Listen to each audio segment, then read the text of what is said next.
मैं हसीब से बहुत प्यार करती थी। वो मेरे मामूजात थे।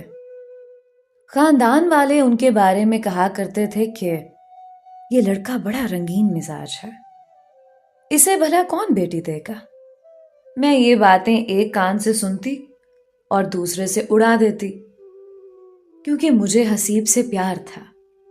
वो अम्मी के भाई का बेटा था, लिहाजा वो भी उससे बहुत प्यार करती थी। जब वो हमारे घर आता तो बहुत आओ भगत करते। अगर किसी नौजवान की शक्लो सूरत अच्छी हो, बाप खुशहाल हो और जेब खर्च के अलावा उसे गाड़ी भी दे रखी हो, तो लड़कियां ऐसे नौजवानों के लिए अपने दिल में नरम गोशा तो रखती हैं। तभी लड़कियों से दोस्ती कुछ ज्यादा मुश्किल नहीं रहती। मैं ऐसी लड़की ना थी कि अटकल पच्चू और सुनी सुनाई बातों पर कुड़ती। मैंने खानदान भर की लड़कियों की चहमिगोयों पर ध्यान न दिया और अम्मी से कह दिया कि मैं हसीब से शादी करूंगी। अम्मी भी ऐसा ही चाहती थी, सो मेरी शादी उनसे हो गई और वो मेरी मोहब्बत में गुम हो गए। अगर दूसरी लड़कियों से उनके नाते थे भी तो तोड़ लिया। वो अब कुली दौर में रहते। खुद उनका कहना था कि उम्र भर तुम्हारे सिवा किसी का नहीं हो सकता।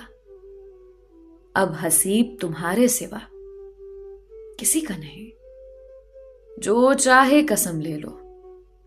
मुझे उनकी बातों पर 100% यकीन था।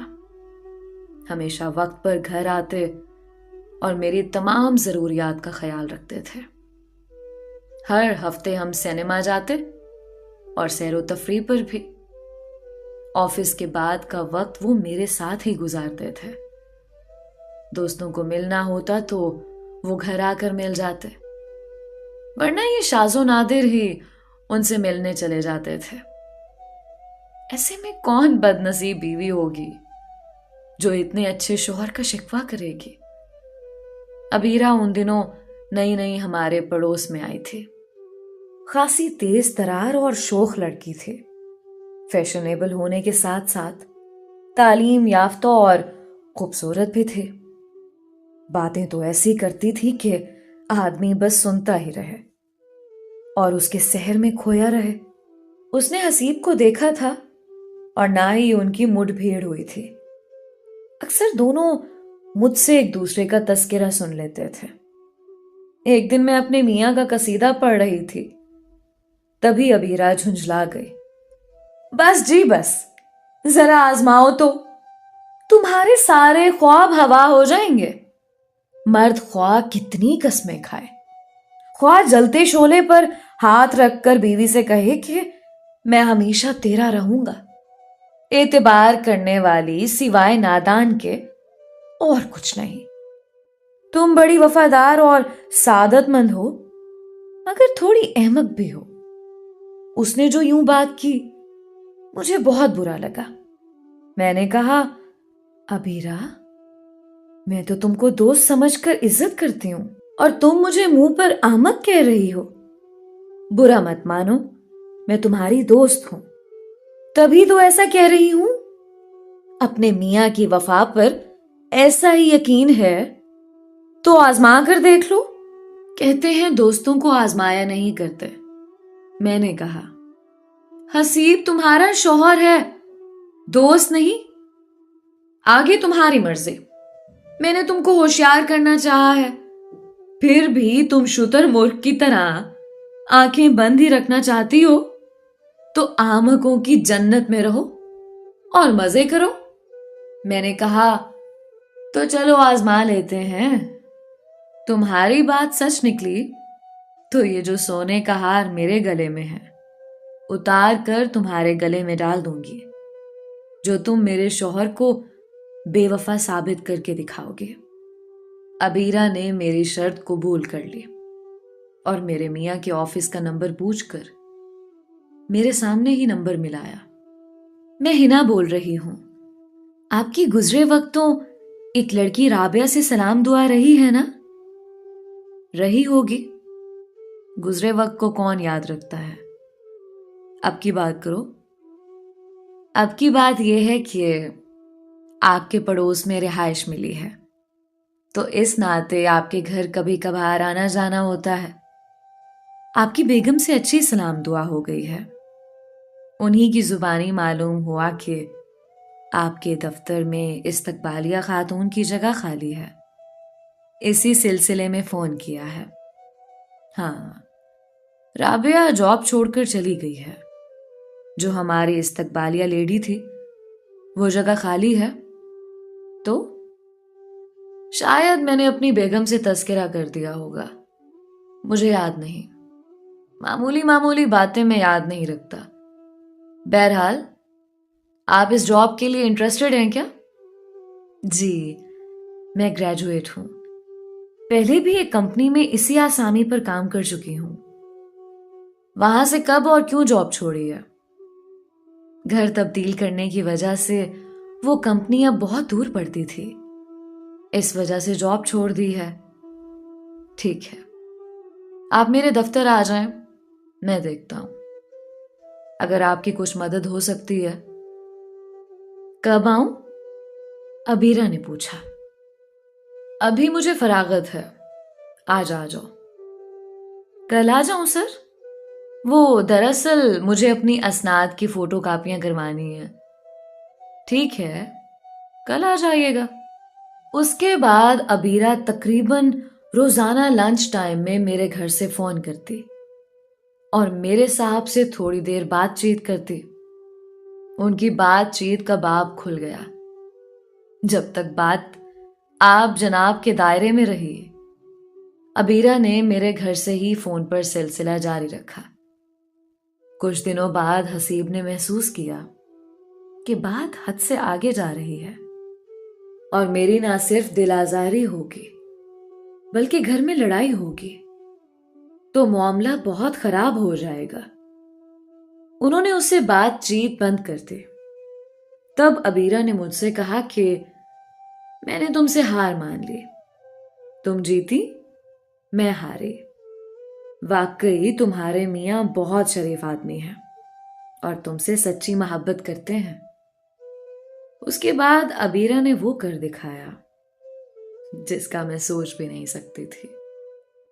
उसने दूसरे ही दिन हसीब को यह तासुर दे दिया कि उसको मुलाजमत मिल गई है और अब उसको मुलाजमत की जरूरत नहीं है। इसके बावजूद उनकी फोन पर बातें जारी रहीं, गोया दोस्ती का बाब खुल गया था। जब तक मेरे फोन से वो हसीब से बात करती, मैं अपने कानों से सुनती, अंदाजा लगाती कि मेरे मियाँ उधर से किस अंदाज और टोन से बातें कर रहे हैं। बाद में उसने अपने घर के फोन से उनके साथ सिलसिला गुफ्तगू जारी रखा। अब उन दोनों की गुफ्तगू को मैं नहीं सुन सकती थी। मेरे मियाँ अब मेरी बुराई करने लगे थे, फूहड़पन का रोना रोते। यूं लगता था कि अबीरा के सामने वो मेरे वजूद को तस्लीम ही नहीं करना चाहते। इस कदर मेरी जात की नफी में लगे हुए थे, महज एक दूसरी लड़की का दिल जीतने के लिए। वो शादी से कबल रंगीन मिजाज मशहूर हुआ करते थे और शादी के बाद मेरे इश्क में गिरफ्तार नजर आए।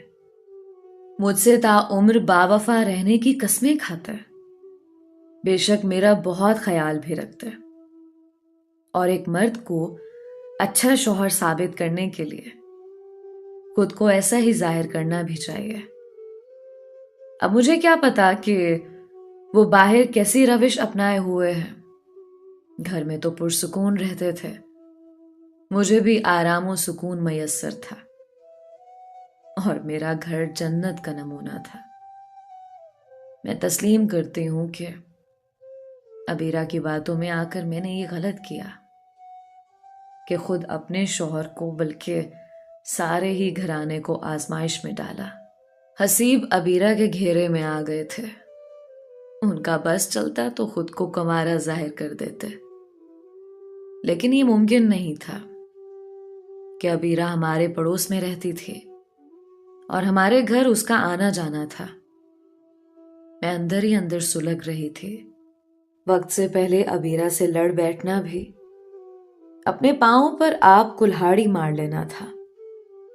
हसीब घर आते, मैं पहले की तरह खातिर तवाज़ो करते, माथे पर शिकन ना लाते और वो पिच पिच जाते, मेरे लिए नित नए तोहफे लाते। मैं मसनूई खुशी का इजहार कर देती, मगर ज़ुमायनी बातें भी मुंह से निकल जाती। लेकिन वो नोटिस ना लेते कि इस किस्म की बातें करना बीवियों की आदत होती है। मैं यूं ही बैठे बैठे कहती, हसीब, सुना है मर्द बेवफा होते हैं, एक औरत पर तो इक्तिफा करते नहीं, जैसे बाग में हर फूल पर भंवरे का ठहरना मुहाल है। मर्द का दिल भी ऐसा ही होता है ना, एक हसीना पर ठहरता नहीं। वो हैरत से मुझे तकते और कहते, क्या हो गया है तुम्हें, कैसी फजूल बातें करने लगी हो, पहले तो कभी तुमने ऐसी बातें नहीं कही थी। अच्छा तो कसम खाओ, तो मेरे सिवा किसी की तरफ नहीं देखते? मैं कसम खाता हूं, कहो तो समंदर में छलांग लगा दूं, फिर तुमको यकीन आ जाएगा। मैं तो किसी और को देखना भी गुनाह समझता हूं। औरतों से फोन पर बात तो होती होगी, ये कैसी बेसरोपा बातें करने लगी हो। मैं किसी औरत से फोन पर बात नहीं करता, मेरे पास इतना वक्त नहीं कि फजूल में गवाऊं। तुम्हारे अलावा फोन पर किसी औरत से दिल में तमा रख कर बात करूं तो यहीं कुर्सी पर बैठे बैठे मर जाऊं। उधर अबीरा से काफी दिन मेरे मियां साहब की फोन पर दिल लगी चलती रही। मैं हसीब की बातें भी सुनने को बेचैन होती। अबीरा कहती, थोड़ा सब्र करो, बना बनाया खेल ना बिगाड़ो, रंगे हाथों पकड़ लेना, मगर मुझे सोने का हार जीत लेने दो, जल्दबाजी से मामला अंजाम तक ना पहुंच जाएगा। हसीब अब देर से घर आने लगे तो उधर अबीरा भी घर से गायब होती। मैं सचमुच अंदर ही अंदर कुढ़ने बल्कि मरने लगी थी। क्या करती, ये भी तो मेरा अपना किया था कि शौहर की वफा को आजमाने चली थी। मैं पूछती, हसीब आप रोज क्यों देर से घर आने लगे हैं, क्या कोई हसीना रास्ता रोके रखती है? वो कहते, कसम है तुम्हारी, अगर किसी लड़की ने मेरे और तुम्हारे दरमियान आने की कोशिश की तो उसे गोली मार दूंगा। ऑफिस में आजकल काम कुछ ज्यादा है, तभी देर हो जाती है। अब वो मरहला आ गया था कि हसीब अबीरा से रोज मुलाकात के मुश्ताक हो गए। महज फोन तक गुफ्तगू से ताल्लुक सुहाने रूह हो गया था। दोनों ने सिनेमा साथ जाने का प्रोग्राम बना लिया। मुझे अबीरा ने कहा कि आज फलां वक्त तुम फलां सिनेमा पहुंच जाना, टिकट मैं तुमको ला कर दूंगी, रिजर्वेशन मैंने करा ली है, सीट नंबर 7-7 होंगे, तुम पहले जाकर बैठ जाना और हम थोड़ी देर बाद आ जाएंगे। सिनेमा में ही क्यों, बाहर कहीं मिलो और मुझे जगह बता दो।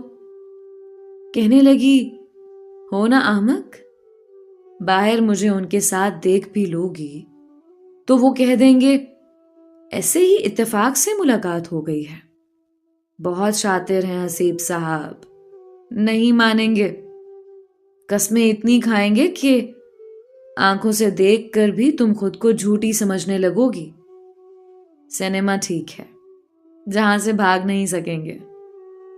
मैंने उसकी बात मान ली, हालांकि मैं अकेले सिनेमा जाने से घबरा रही थी। उसने कहा, किसी से बुर्का मांग लो, इंटरवल तक सब्र से हमारी बातें सुनना। ठीक है। उसे मेरा सोने का हार लेना था और मुझे अपने शौहर को कसौटी पर परखना था कि खोटा है कि खरा। मैं वक्त मुकर्रा पर सिनेमा में जा बैठी। वो दोनों पिक्चर शुरू होने से चंद सेकंड पहले आकर मेरे बराबर विराजमान हो गए। दरमियान में अबीरा थी, शर्त जीत कर मेरे सोने का हार हासिल करने के ख्यालों में खोई हुई। मैंने अपने कानों से सुना। हसीब ने धीमे लहजे में अबीरा से कहा, जालिम, कितने दिनों से तुमने मुझे तड़पा रखा है। अब तो ख्वाबों में भी तुम ही दिखाई देती हो। अगर आज तुम मेरे साथ सिनेमा नहीं आती तो मैं खुदकशी कर लेता। अब तुम्हारे बगैर जिंदा रहना मुहाल है। अगर रोजाना नहीं मिलोगी तो मैं मर जाऊंगा। वो दबी दबी हंसी हंसने लगी। आप तो बड़े जांबाज हैं। कल मिले हैं और आज मेरे इश्क में जान दे रहे हैं, जबकि शादीशुदा और 3 बच्चों के बाप हैं। क्यों इतने रोमांटिक फिजा में मुलाकात का मजा करकरा करती हो? हसीब ने उसका हाथ अपने हाथ में ले रखा था। फिल्म नहीं थी, रश भी था, मगर ये दोनों एक दूसरे में गुम थे। मैं नकाब की ओट से उन्हें देख रही थी। मैं फिल्म देखने तो नहीं आई थी, अलबत्ता फिल्म के पर्दे पर अपनी जिंदगी का दूसरा रुख देख लिया।